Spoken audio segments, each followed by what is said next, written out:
Hey, everybody. This is Mark, and this is Fierce Encouragement. I'm really glad you're here.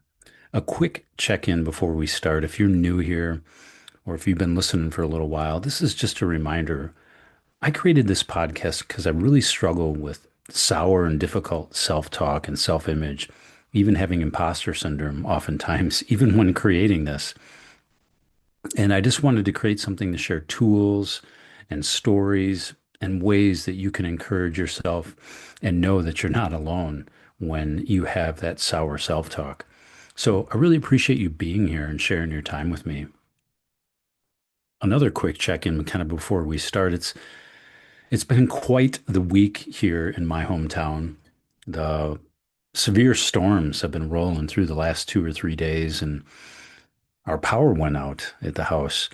And well, of course, when we get online, and it's just amazing how that throws you off balance. And there's thousands of people in my city that were without electricity and all the down branches and whatnot. And like I said, it was us too. It was 24 hours with no lights and no charging our phones. And with the hot weather, there was no AC, nothing really. It was interesting how that kind of stripped everything away. And I'll be really open and vulnerable and honest with you. There was something that kind of felt undone and anxious in me when the electricity and lights went out. And so this episode is kind of about that. And it's also about kind of those storms outside the house and then the ones we can carry inside. Maybe it's about something we've been holding on to really tight. Maybe even the tools that we try to practice, or those habits that we're trying to fix or get perfect, or even the ways we try to relax. And really, it's also about what happens when those comfortable things kind of get taken away. So I didn't want to polish this up. I just wanted to tell the truth today. So let's just get right into it. So I've been thinking about this quite often this week through my coaching sessions, through my learning, and obviously creating and writing. So, have you ever encountered this in your own journey? You've had a really good stretch, maybe a couple good days or a good month or even a good year, good momentum, right? Excellent work, really good connection. And then something happens and you just kind of collapse back to those averages or the status quo for yourself. It's almost like there's some invisible floor that we always return to, some emotional gauge or set point that pulls us back to that average, no matter how high we kind of were before that. Well, that's been me this week. I've had a great 3 or 4 weeks at work. Really, honestly, some of the best client sessions, a couple new customers, but it's been a great month. And it's felt like I've been moving forward and getting some momentum in the business, but also in my personal life. But then the power goes out and it goes out for a long time. And suddenly I'm worried and pacing around in the living room, right? And waking up in the middle of the night and, you know, open and honest here, just angry, frustrated at everything. I'm almost shaking my fist at the sky. And it almost felt like I was just constantly off balance and I didn't have that ground kind of beneath my feet. And here's some more honesty. The power and the electricity going down and the power lines going down wasn't the real problem. I think the real problem was that I've been using to manage my anger and that low simmer of anxiety, that restlessness, that fear, that doubt. Well, it wasn't there either necessarily. And I guess this is where I just need to get really honest with myself and share it with you. And I appreciate you giving me this space. I've been a cannabis user for a long time, not out of control, not losing jobs or wrecking relationships, or, ignoring my responsibilities. I guess I was a really functional marijuana user. And I really held on to that word functional. Like it almost like it meant that I didn't have a problem. But here's what functionality in that sense actually looked like for me. So most days, somewhere in the back of my mind, I was planning around it. When would I have a chance? When would the day slow down? How much do I have left? Is there enough left for the week? And honestly, it kind of became a maintenance program for myself. And there's something I told myself about it. Hey, it helps me get creative. It helps me relax after a strenuous workout. It helps me in that flow, right? It helps me let my mind float along. And I believed that for a long time. And I think it was true in some cases early on. But I met a new friend, Bill. He is a great trainer. He has a great YouTube channel. And we've been meeting online. He's from Hawaii. But he asked me something pretty direct, and that kind of made me pause and think a little longer on it. He asked me, he said, "Were you embarrassed by this?" And this came from Bill. He's a longtime cannabis user, and I guess I say this because looking at Bill, you would never guess it. And I had to think about it. And I was honored to share it with him because I know we kind of struggle in the same arena, but you wouldn't know it maybe by looking at us. But honestly, was I ashamed? Was I embarrassed by it? Yeah, I am, and I've been hiding it. I've been using it to escape or distract myself or relax, quote unquote, in a sense. And what I called relaxing and creative, as I examine it more in my recovery, it was really just checking out. It was kind of like letting my mind leave the building. And honestly, the more I depended on it and used it, the less it helped me, the less it did for me this past decade or more. And the more I tried to pull back from it and reduce my usage and having long periods of not using, the more I kind of gave myself excuses that I did have control over it and I do like the feeling it gave me. But honestly, it's not creativity. And I don't think for me, in my experience, it isn't freedom. I think it's a trap and it's a trickster. And really, it's a thief. So I'm about a week out from putting the cannabis down, and my body, and especially my mind and my subconscious, are really loud right now. And they're much louder than they've been well, since the last time I've taken a long break. I guess I wanted to compare this to something because we have that inner weather and outside weather, but there's a guy, a homeless guy I see on the east side of my hometown near the gym where I coach early in the morning and in the afternoon as well. But he walks up and down the street and goes to the shelter, and I can hear him coming before you see him. The rubber soles he has on his crutches are completely worn through, so it's this metal clicking and scraping on the pavement. And yeah, he uses crutches and he comes by almost every day or every other day when I'm working. But here's something that's kind of like in my mind. I've seen him when I'm walking around or biking around, I've seen him walk without those crutches. And he doesn't need them. and he uses them anyways. And he uses them so much that he wears the rubber soles on the crutches down to nothing. And I guess I keep coming back to that image right now and thinking of myself. So why do we hold on to these things that maybe once helped us relax or move or do whatever, but we hold on to them long after they've stopped working? Maybe it's the cannabis, maybe it's the alcohol, maybe it's that anger, that burst of anger. Maybe it's that scrolling or shopping or overeating or sugar or TV. Keeping ourselves just busy enough, right? To avoid sitting still with ourselves and practice being with ourselves. I don't think it's weakness.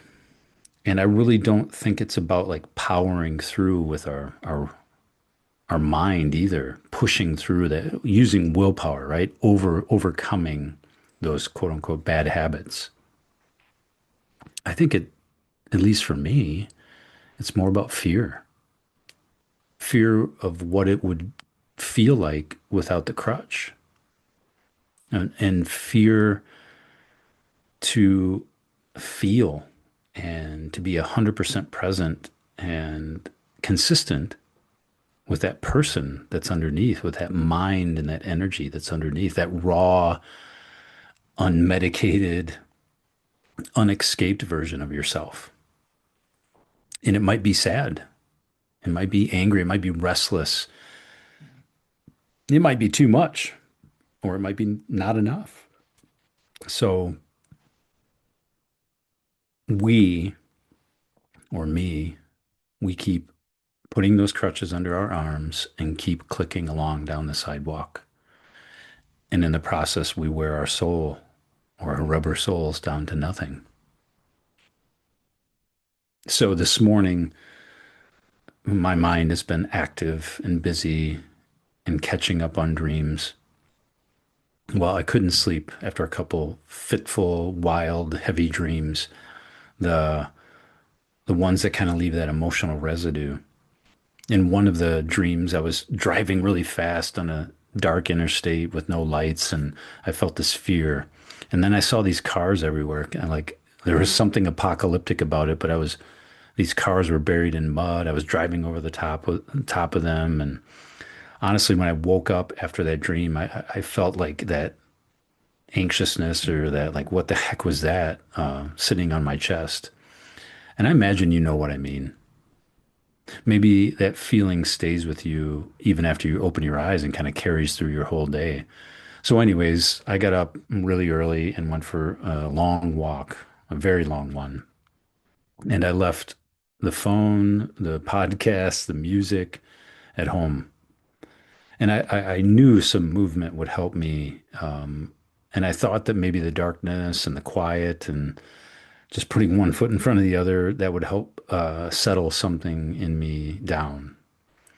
But really, it helped a little bit, but it didn't completely settle me.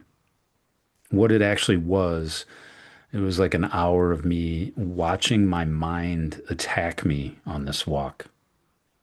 So without that crutch, without that escape hatch, there was this loud, restless, inner, angry, frustrated voice.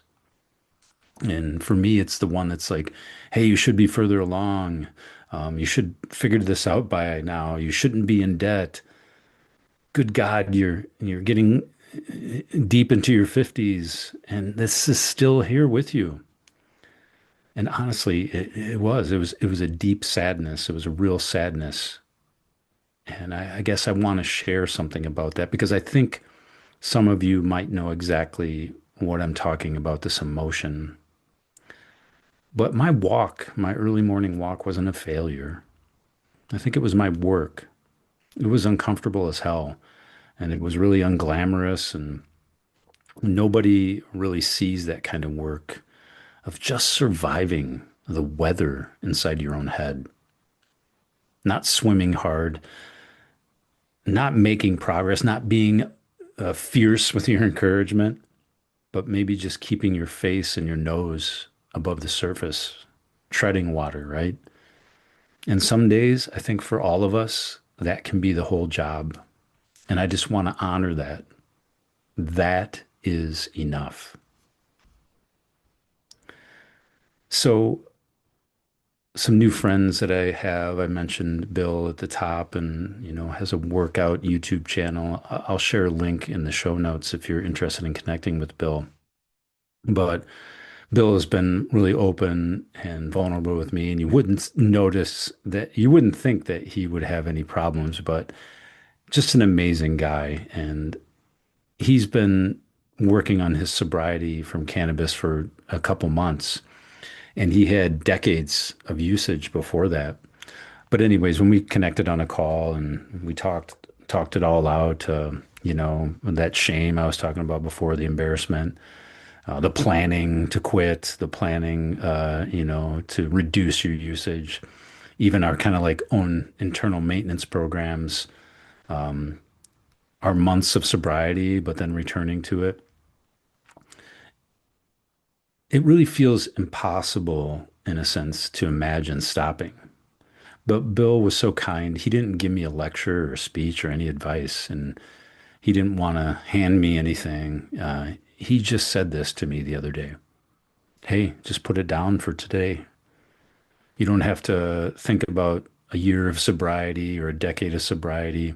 You don't even have to think about getting through the end of the week, but just for today. And that's it, really. That's the whole thing that's helped me. It's helped me in the past to remember that, just get through one day at a time and don't think about forever. Don't watch those videos where people talk about, oh, I've been sober for 1,000 days and here's the awesomeness.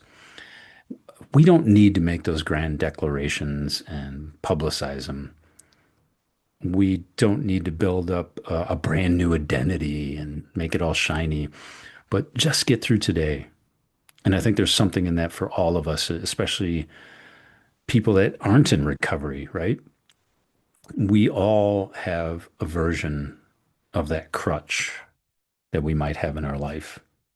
I think we all have something we reach for when the storms knock out your own power and we don't know what to do with our hands or we don't know what to do with our time. And the question my new friend Bill was really asking me is, hey, can you just be with yourself today without trying to get off on the next exit ramp, without the escape? Can you just stay? And here's what I've learned from years of meditation practice, from my Dharma teacher, from those hard moments and seasons. And it's this: when we ask for patience, life or God or the Spirit, it doesn't hand us that patience. Instead, it hands us something that frustrates us to see if we can develop and find and work towards that patience ourselves. So when we ask for calm, the storms can come harder and faster. And while it felt like cruelty to me, it raised up my anxiety, but it isn't cruel. It's, it's our chance to train. And the resistance is the weight, and that difficulty that we have is the rep we need to take. And right now, all of this is my rep. That's me showing up. So that's where I'm landing today. Not triumphantly, not sticking my flag in the ground. I'm not putting a bow on it. I'm not shooting off fireworks. I don't want to blow this in front of you with a trumpet. No, I'm just a few days in, and my mind is loud. My dreams are strange, like I said, and waking up in the middle of the night is hard. But I know that like somewhere beneath it all for me is still that version of me that's been buried, that has had long stretches of feeling centered and proud and connected. But I've also been kind of slowly burying myself with a small garden shovel by that trickster, by that that thief. And it's me burying myself. And I've used years of good excuses and those quote unquote functional lies. So I'm looking for him. I'm digging him out now. And I just want to say if you're in the middle of something like this, whether it's, getting to the weight room and getting that exercise going, or whether it's, connecting more deeply at work and feeling like on purpose at work versus like just surviving, or maybe it's the relationships. If you have a crutch somewhere that you've been using for so long that you forgot what it's like to walk without it or what it's like to live without it, if you've had your own like 60-day stretch or year stretch that ended with one small thing that led to another, like me, and if you've had a really good week or a good month that kind of came crashing back down and, landing with a thud, and you can't quite understand or explain why, I just want you to know something. Treading water is still swimming. That void you feel when you put the thing down, that emptiness, the boredom, maybe that itchy restlessness, I don't think it's a sign that something's wrong with me or with you. I think that's space. And that's something, or that's a place where we can let that real, authentic, deeper part of ourselves grow and blossom and bloom if we give it time. So keep looking for your crew. Keep reaching out and asking for help when you can with people that you trust, with mentors, and just find the people who might have been in it longer and made it through. And don't get discouraged. Don't let that toxic comparison kind of push you back. I've been on my sober journey for a couple years now, and I'll tell you, getting to my support system, having my tribe around me that helps me, that I can reach out to, getting to my sponsor, let them help you hold on to some of this and encourage you. And honestly, whatever it is, if you beat yourself up or if you have trouble with substances or you're just really good at fiercely discouraging yourself, give yourself that grace. Not tomorrow, not even 2 hours from now, today, right now. Know that you're worth it. And really, from my heart to yours, thank you for being here and listening this far. Thank you for being on this one with me. There really isn't any tools. There really isn't anything I have to say other than you're worth it.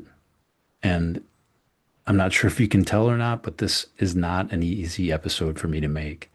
I've failed again and again and again trying to let this go. And I'm in a place now where I want to be honest with myself, with you, my listeners, and just encourage you if something landed, if you heard yourself somewhere in here, I don't believe that's a complete accident. I think you found this for a reason because some part of you is itching and wants to find that authentic part of yourself. And if you're in a hard, difficult stretch right now, if you got your own version of those crutches and you're clicking down the road, if you've been swimming and treading water and you're just tired and feel alone and you want somebody to talk to, please reach out. I would love to connect with you and just listen. No pitching, no programs, just a real honest conversation for you. Two people, no performance. So there's a link in the show notes. Please apply. Grab some time if that's calling out to you, or just send me a message directly. And I'm serious. I mean it. You don't have to be alone in any of this. So until next time, stay fierce. And if you can't be fierce, just keep treading water and find your tribe and encourage yourself in some small way today, even when it doesn't feel fierce or powerful, especially then. Hey, thank you for listening. No matter where you're at, have a good day, a good evening, and we'll catch you next time on the podcast. Thank you. Appreciate you. Bye bye.